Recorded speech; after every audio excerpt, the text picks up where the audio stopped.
Good morning, everyone. Welcome to the first podcast of our Future Ready series by Lim-Loges&Masters. Lim-Loges&Masters help companies in managing change through three services: disruption management, executive search, and transition management. Today's podcast is all about coaching for future skills. Lelia Lim, Managing Partner Asia Pacific, is here with us at the studio. Lelia has close to 30 years of experience in the natural resources industry and in executive search, previously at Korn Ferry International for close to 13 years. Lelia, welcome. We have a special guest today, and her name is Eve Jenkins. Eve is based in the United Kingdom, and we are here to listen to her tell us about what it takes to succeed as an influencer, or as a vlogger, as you put it today. So Eve, thank you for being with us. Tell us all about yourself. How did you start as an influencer? Thank you so much for having me. Well, my name is Eve, and I started influencing by accident. It's definitely a gradual thing as you build your following, rather than just, a regular job you apply for and then you get the job and that's it. But this is definitely something that you build. And I just started sharing my passion, which is makeup. I'm a professional makeup artist and have been for a long time. And I always did quite a lot of natural makeup in work, so I really wanted to show a more creative side. So I started up on Instagram and I would do looks and post it, and then it kind of just built from there, really. Yes, and I'm sure you've got tons of followers. For our audience today, we'd love to just understand a little bit more. What exactly do you do as an influencer? So as an influencer, I'm hired by brands to advertise products, services, or whatever it may be. And the reason why people would do that with an influencer rather than with someone like, say, on a TV advert or anything like that is because all of my followers are interested in makeup, so you can really get a good target audience of an age range of what their interests are, based on the influencers which they follow. So obviously mine's based around makeup, so makeup companies know that if we advertise with Eve, her followers are going to be interested in the products that they're advertising. Yes, and you would have a very targeted audience, wouldn't you? Do you need any specific skills to be an influencer? You do need, you do need specific skills, but one of those skills does also involve in being yourself. You have to be comfortable on camera. You have to be comfortable filming yourself. You also have to be obviously good at technology, so good at filming things, good at editing things. They don't have to be up to a really high professional quality, because sometimes that can make your content less authentic. So it does still need to feel real. You think crazy fancy, but yeah, you definitely need technical skills, time management, obviously same with any self-employed person, those kind of skills, but mainly you just have to be able to be comfortable to be yourself and comfortable to be on camera, and they're the main things that you need. No quality. Well, but that's so many balls to juggle, really. How do you come up with your ideas? It has to be fresh all the time. It is really hard to come up with some ideas, and every creative person, no matter what industry you're in, they go through stages where you've got ideas coming out left, right and centre, and then you just have days or you have a week and inspiration is not coming, and you have to try and get that inspiration back and try and get that passion back. Like, it's always up and down. And I feel like that's the same whether you're an influencer, whether you're an artist, whether you're a musician. And I also think that it's nothing to kind of be embarrassed about. I get a lot of people messaging me saying, oh, I've got no inspiration. You're always doing this, you're always doing that. And the reality is that everyone goes through times when they're thinking of all these great ideas and then they get a bit of a block, and that is just the name of the game. That's the way it goes. Yes, no, that's true. You just have to be resilient. How do you measure success? I mean, how did you become successful, Eve? It's hard to measure success when there is no roof, if you like, for influencing. I remember years ago, people didn't have millions and millions of followers. Only Kim Kardashian had millions of followers. Now there are people with millions of followers who are not celebrities. They are normal people who've made a job out of influencing. So it's whenever you're happy and comfortable, but if you want to grow as a business, you've just got to say, no, I'm not there yet, and keep pushing yourself. No, it's so important to have that level of self-confidence and also ambition, so really, how do you help companies achieve their ambitions as an influencer? So I guess it's through smart advertising. When they're putting their money, they know it's going into the right place, and it's a lot more direct. Also, in terms of not literally just the advertising, having a good online social media presence for any brand is a really big deal. So obviously it's then increasing the brand awareness, even if it may not be a specific product.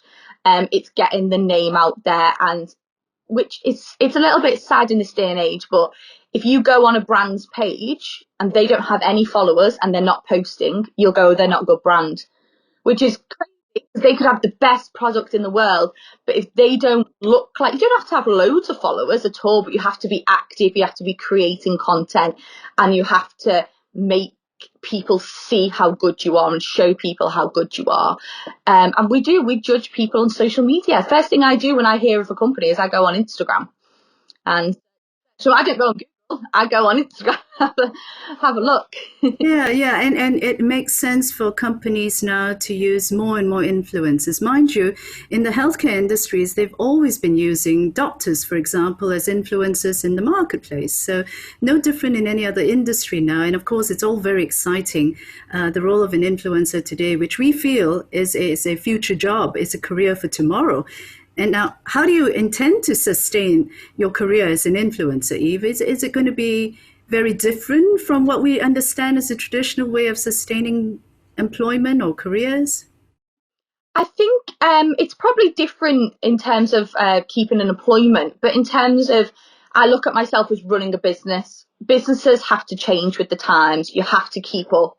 And that is the same with influencing. At the end of the day, you've got to be on the new trends. You can't be if I'm doing the same thing now than I am in 10 years' time, then I'm old news, I'm boring. You've got to keep on top of everything. My job is 24/7. I can't go a day without posting something on social media, without having numerous stories. You've got to be on it and working towards your goal 24/7. And obviously, no one really knows the future, because with it being a new job, there's nobody can say, oh, I've been doing this for 50 years. But like I said, I do believe it is something for the future. A lot of people were worried that it was going to be more of like a temporary job, but I actually think it's going to be opposite. I think it's already growing massively. I think it'll be around for the whole future. I don't think people are going to advertise in other ways anymore. I think it's all online, especially with this pandemic and people literally not being able to leave the house. Everything is online, and that's the future. So I think it's making sure that you're staying on top of trends, making sure that you're never giving up and you're always putting effort in. And also having honest opinions from your friends and family. If they say, listen, you've been a bit boring lately, or all of your makeup looks you posted look the same, then they tell you that. You're like, listen, I've got to switch things up. You've got to ask your audience, ask your followers, what do you like? Do you like this post? Do you like it when I post this stuff? I obviously do a lot of makeup, but my followers also really like it when I post like fashion, which surprises me because I struggle to dress myself. But for some reason, my followers seem to like it. So even though I only do makeup, they want to see the whole picture. They want to see my whole life. They don't just want to see makeup. You've got to give people quite a lot. Yes, no, we're talking about reality. We're talking about a realness of a personality. And do you see that as part of this new sphere of change? I know COVID-19 has triggered it off, but how do you foresee influencing, changing over the next 5 years? Do you see more aggressive changes, more dynamic changes for influencers? I think it's just going to be overcrowded. It already is. You can't just be, good at doing makeup and then think, oh, I'm going to be an influencer and I'll get far. You can be the best makeup artist in the world, and that doesn't mean that you're going to be successful. People want personality. People want, a lot from you. And I think as well, especially nowadays, working to a niche works really well. So if you've got something that is very specific to you, then that's going to get you noticed. But it's going to be a hard market to get in. It already is, but worth fighting for. Well, what do you see as the biggest challenge for yourself as an influencer? I think the biggest challenge for me is not being able to have a break. um, all your followers go, it's fine, take a day off, we don't care. The Instagram algorithm is so demanding that I have to post, like I said, I have to post 10 times a day, for example, on my story minimum, which means that when I'm not working, when it's late at night, whatever, I have to find interesting things to put on my story. I can't just share some pictures and stuff like that. I have to be interesting all the time. And it is a lot. And don't get me wrong, sometimes I'm like, I have not got the mental ability for this. Jib it off for a day. But then it takes me a couple of days to get my engagement back up. And the thing is with engagement and the Instagram algorithm is that determines how much money I get. So if Instagram drops and my algorithm drops, I'm literally losing hundreds and hundreds of pounds of what I can charge. So it's this constant pressure to keep everything up here, but also there's things that you can't control, like when Instagram doesn't update and it changes all the algorithm and people's engagement can drop really low after being really high. And that's not your fault, that's Instagram's fault.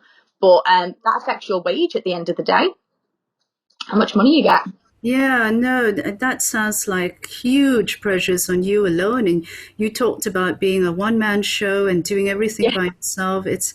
That's terribly demanding. I mean, alternatively, what do you see as huge opportunities in the future? Do you see, bigger light at the end of the tunnel, really, or more opportunities? And hopefully, this program also opens more doors for you in Asia.